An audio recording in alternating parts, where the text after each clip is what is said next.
Shalom, good evening. This is TV7 Israel News broadcast to you from Jerusalem. Israel warns Western nations that the seeming surge of anti-Semitism is merely part of an attack on Western civilization at large and free societies in particular. U.S. Ambassador to Israel Mike Huckabee welcomes the start of the aid distribution centers in southern Gaza, labeling it an effective method. The United Nations continues to reject its involvement in distribution of aid into the Gaza Strip.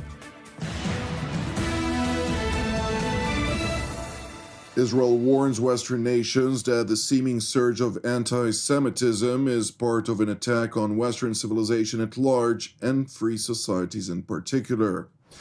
Addressing an international conference on anti-Semitism at the Israeli Foreign Ministry in Jerusalem, U.S. Secretary of State Marco Rubio highlighted in a televised address that anti-Semitism is the world's oldest form of bigotry.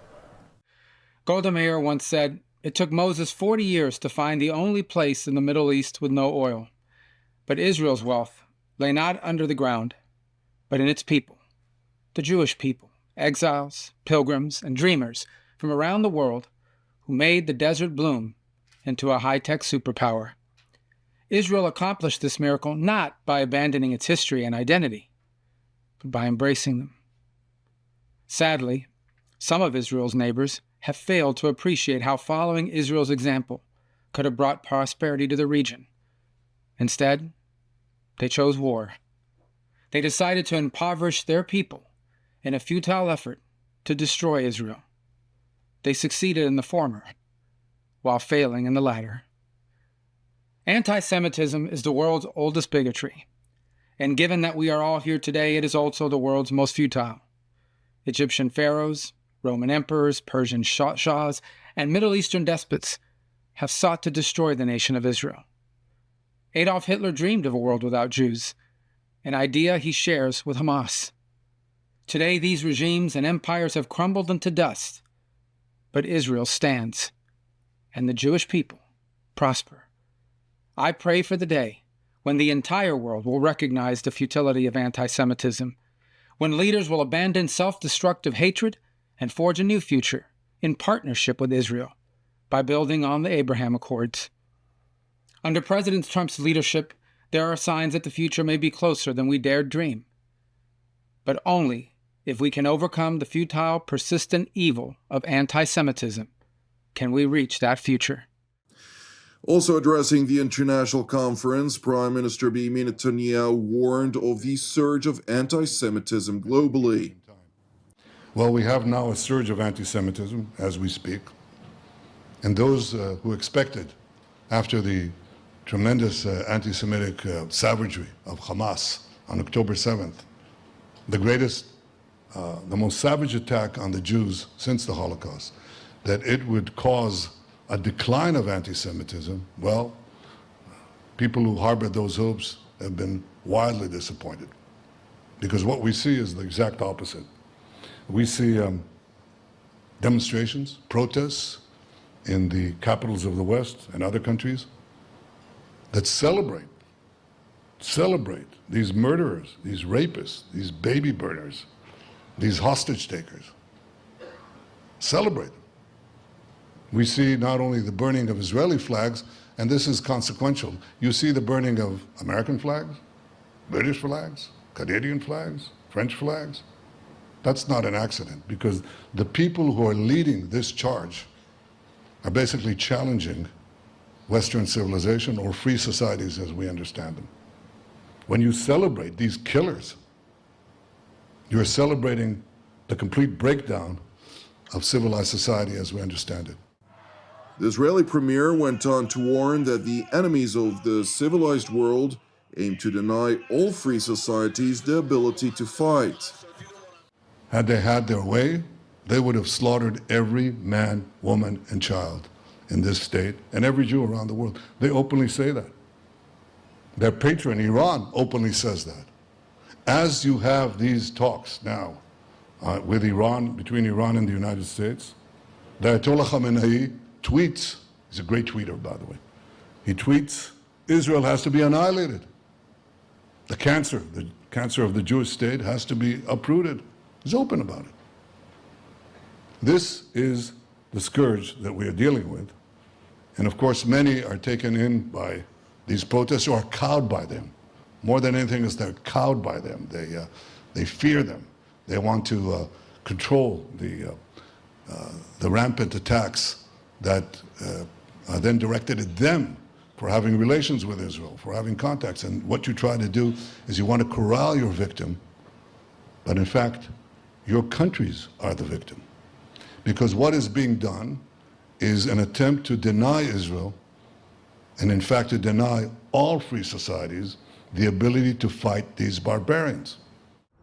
Among the methods employed against Israel includes a concentrated effort to promote unfounded defamation, in stark contrast to facts on the ground and the letter of international law and the laws of war. So the first lie that is put against us is that we are deliberately killing civilians. We are texting civilians by the millions. Millions of text messages, millions of phone calls, cell phone calls, millions of pamphlets. Please get out, because we are going to come in. And that's why the ratio of non-combatants to combatants killed in the most dense urban warfare arena in modern history is the lowest in the Gaza war. Not only do I say that, but John Spencer, who's the foremost expert on this in West Point, on urban warfare, he says there's never been anything like this. Anything like this. The Israeli army that is so maligned has gone out of its way in ways that no other army, and Israel has gone in the way of no other country, more than any other country, and more than any other military, to prevent civilian casualties. And Hamas has gone out of its way to create civilian casualties, because they want to harness and promote the anti-Semitic sentiments that you see in the West. Another orchestrated lie aimed at smearing Israel, which senior officials from the United Nations and a number of countries had unashamedly promoted, relates to Israel supposedly using humanitarian aid as a tool of war. Meanwhile, in the southern Gaza Strip, two of the American aid distribution centers, which are located in Tel al-Sultan and the Morag corridor, under heavy IDF security arrangements, have been made operational, distributing over 8,000 packages on the first day alone, which includes approximately 462,000 meals. Meanwhile, U.S. Ambassador to Israel Mike Huckabee reacted to the distribution of aid, highlighting its effectiveness. I'm so glad it started officially yesterday. There were lines of people that got food. It was not stolen by Hamas. The manner in which it was distributed is effective so far. And I think it's really sad and disgusting that the United Nations and many of the organizations that claimed they wanted to feed people now stand on the sidelines and give Bronx cheers instead of applause and participation in the effort. So it's clear that their real goal was not for humanitarian aid. Their real goal was that they wanted credit for doing something. And now that it's being done around them, instead of participating, joining, and being a helping hand, they are a hurting hand, and that's unfortunate.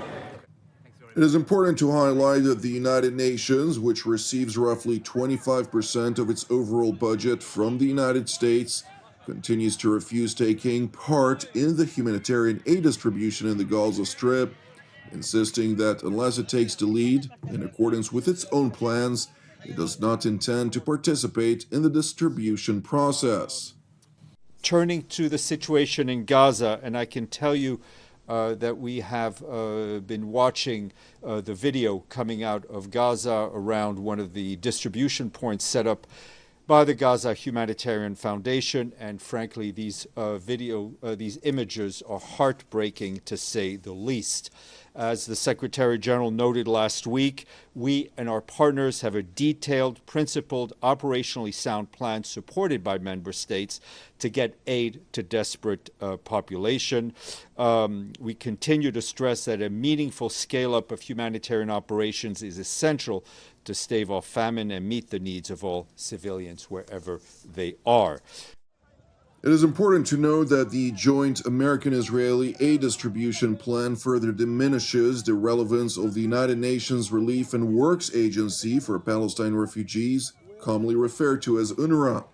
Moreover, in light of UNRWA staff involvement in the atrocities committed on October 7th of 2023, the UN organization's ability to raise funds have been severely harmed, with countries such as Sweden already permanently halting financial support for the UN organization and the United States maintaining a comprehensive freeze of funding as of mid-2024. Thank you for watching TV7 Israel News. With Ascension Day celebrations held tomorrow and the Feast of Shavuot celebrated on Monday of next week, TV7 Israel News will take a brief break with the aim of resuming our broadcast on Tuesday next week. However, in light of the situation, Jerusalem studio will air as usual on Friday on TV7 channels, and our daily Israel at War update will air tomorrow on TV7 Israel's social media platform and our international affiliates. I would like to seize this opportunity to also thank all of our TV7 family of supporters and wish you a happy feast. And please keep praying for the hostages in Hamas captivity who've endured already 600 days in the Gaza Strip. Pray also for the peace of Jerusalem and the salvation of Israel. I'm Jonathan Hessen, wishing you an Erev Mevorach, and God willing, we will see you during our next update. Until then, Shalom from Jerusalem.